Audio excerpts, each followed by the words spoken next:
Assalamualaikum warahmatullahi wabarakatuh. Apa kabar adik-adik semua? Semoga dalam keadaan sehat dan senantiasa diberi perlindungan oleh Allah Subhanahu wa Ta'ala. Ada yang tahu kali ini kita akan belajar tentang apa? Benar sekali, kali ini kita akan belajar mengenal Allah dan kitab-kitabnya. Sebelum itu, mari kita berdoa bersama. Semoga ilmu yang kita dapat bisa bermanfaat bagi diri kita dan bagi orang lain.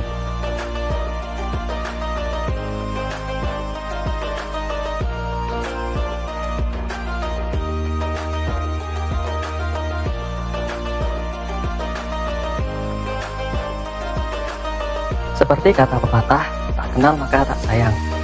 Tahukah adik-adik semua siapa yang menciptakan alam semesta ini beserta isinya, termasuk makhluk-makhluk yang tidak bernyawa maupun yang bernyawa seperti hewan, tumbuhan, manusia, matahari, bumi, dan lain-lain? Ada yang tahu? Ya, dia adalah Allah Subhanahu wa Ta'ala.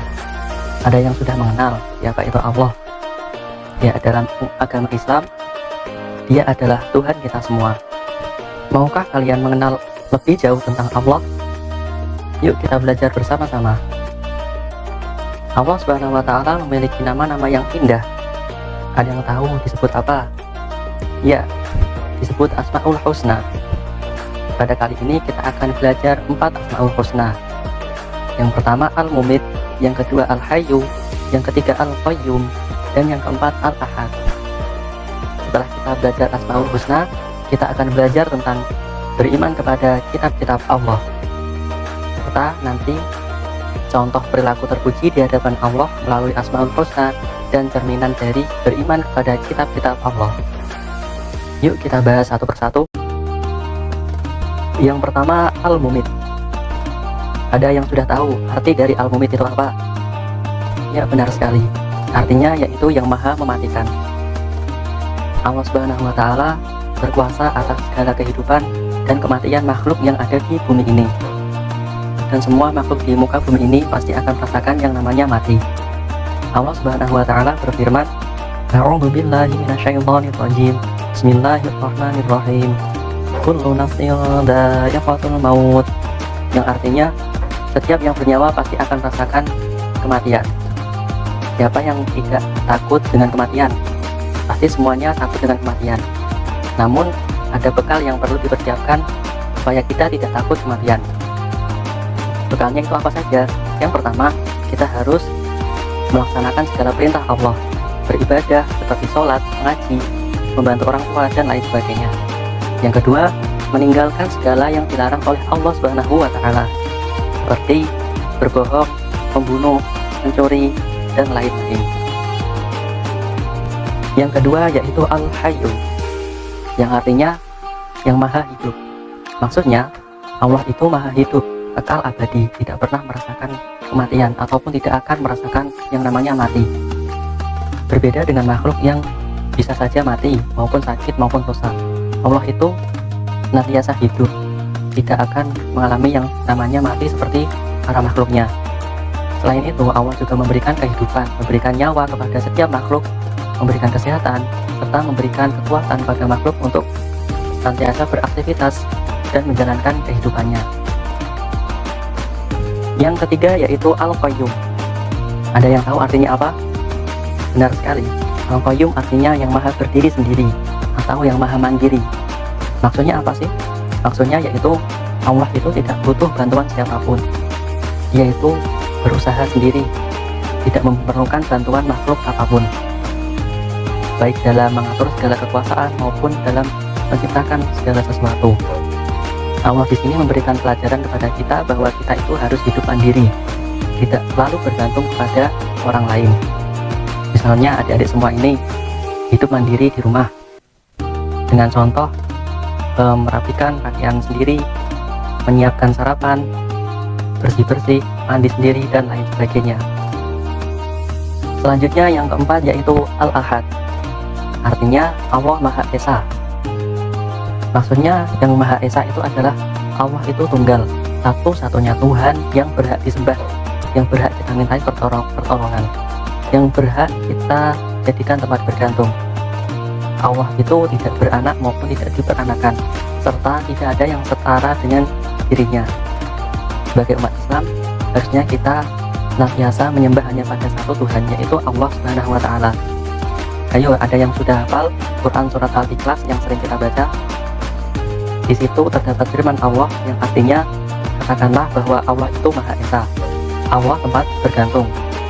Dia tidak beranak maupun tidak diperanakan, dan tidak ada yang setara dengan dirinya.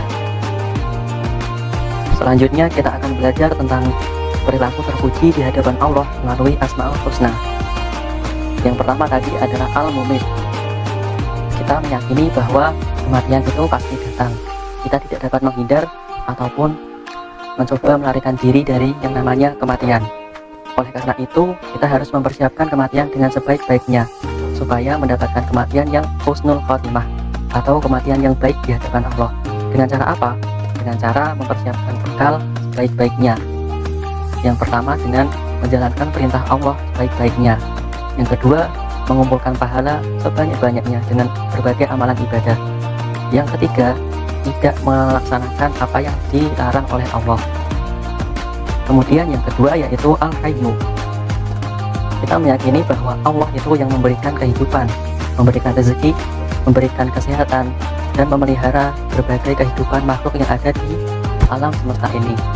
Oleh karena itu, kita harus bersikap senantiasa memelihara kehidupan, baik kehidupan makhluk-makhluk lain, binatang, tumbuhan, tidak membunuh binatang sembarangan, ataupun memelihara kehidupan kita dengan tidak makan berlebih-lebihan, menjaga kesehatan, dan lain sebagainya, serta dengan membantu memberikan kehidupan kepada orang lain, memberikan makan, memberikan rezeki bagi yang membutuhkan. Yang ketiga yaitu Al-Qayyum. Kita meyakini bahwa Allah itu yang maha berdiri sendiri. Dia tidak memerlukan pertolongan makhluk-makhluk apapun. Maka dari itu sikap kita dan sikap adik-adik semua harus hidup mandiri, dari mempersiapkan peralatan sekolah, mandi, sarapan, dan mengerjakan tugas-tugas. Jika kita memerlukan bantuan, kita harus bergantung kepada Allah, tidak boleh bergantung kepada makhluk-makhluk lain. Kemudian yang keempat yaitu Al-Ahad, yang artinya Allah itu yang Maha Esa. Kita meyakini bahwa Allah adalah satu-satunya Tuhan yang berhak disembah, satu-satunya Tuhan yang dapat kita mintai atau kita berdoa kepadanya. Jadi kita tidak boleh menyembah ataupun meyakini ada kekuatan lain yang setara dengan Allah Subhanahu wa Ta'ala. Setelah kita belajar tentang Asmaul Husna, mari kita lanjutkan belajar tentang rukun iman yang ketiga. Ada yang tahu apa itu? Benar sekali, yaitu beriman kepada kitab-kitab Allah. Apa sih makna beriman kepada kitab Allah? Yaitu meyakini dengan sepenuh hati bahwa Allah telah menurunkan dan mewahyukan kitab-kitabnya kepada para nabi dan rasul terdahulu. Lalu apa sih fungsinya kitab-kitab tersebut? Fungsinya yaitu sebagai petunjuk dan sebagai kebenaran untuk meraih kebahagiaan dan keselamatan di dunia dan akhirat, sebagai pedoman hidup dalam menjalankan segala ketentuan yang Allah berikan. Ada yang tahu ada berapa kitab-kitab Allah tersebut? Benar sekali, ada 4. Yang pertama yaitu kitab Taurat, yang kedua kitab Zabur, yang ketiga kitab Injil, dan yang keempat kitab Al-Quran. Yuk kita bahas satu persatu. Yang pertama yaitu kitab Taurat. Ada yang tahu kitab Taurat diturunkan kepada Nabi siapa? Benar, yaitu Nabi Musa alaihissalam. Kitab ini diturunkan sekitar abad 12 sebelum Masehi, yang isinya menggunakan bahasa Ibrani dan diturunkan kepada umat Bani Israel, yaitu umatnya Nabi Musa. Yang kedua yaitu kitab Zabur. Ada yang tahu kepada Nabi siapa? Benar, kepada Nabi Daud alaihissalam. Kitab Zabur diturunkan kepada Nabi Daud sekitar abad 10 sebelum Masehi dan diturunkan kepada umat Bani Israel, yaitu umatnya Nabi Daud. Yang ketiga kitab Injil. Ada yang tahu kepada Nabi siapa? Benar, yaitu kepada Nabi Isa alaihissalam dan diturunkan kepada umat Nasrani. Yang keempat adalah kitab Al-Quran. Tentu sudah tidak asing lagi bagi kita yang sering mengaji Al-Quran. Diturunkan kepada Nabi siapa? Benar sekali, yaitu kepada Nabi Muhammad SAW. Peristiwa turunnya Al-Quran disebut dengan Nuzulul Quran dan diturunkan secara berangsur-angsur selama 22 tahun, 2 bulan, dan 22 hari. Ada 2 periode Mekah dan periode Madinah. Terdiri dari 114 surah, 30 juz, 6.236 ayat.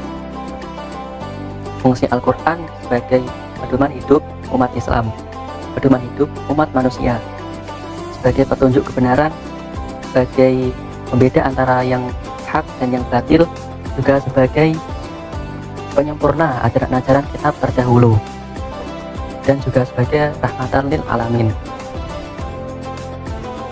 Selanjutnya yaitu akhlak terpuji, cerminan diri beriman kepada kitab-kitab Allah. Yang pertama, ajaran terpuji pada Allah, yaitu kita senantiasa beribadah dan berdoa kepada Allah, rajin sembahyang, rajin sholat, rajin mengaji, dan lain sebagainya. Yang kedua, ajaran terpuji kepada sesama manusia, kita saling tolong-menolong, memberikan bantuan, dan bersikap sopan santun kepada sesama. Yang ketiga, ajaran terpuji kepada makhluk Allah yang lain, seperti hewan, tumbuhan, dan lain sebagainya, dengan kita merawat dan memelihara kehidupannya, tidak membunuh sembarangan, maupun tidak menyakiti dan menyiksanya.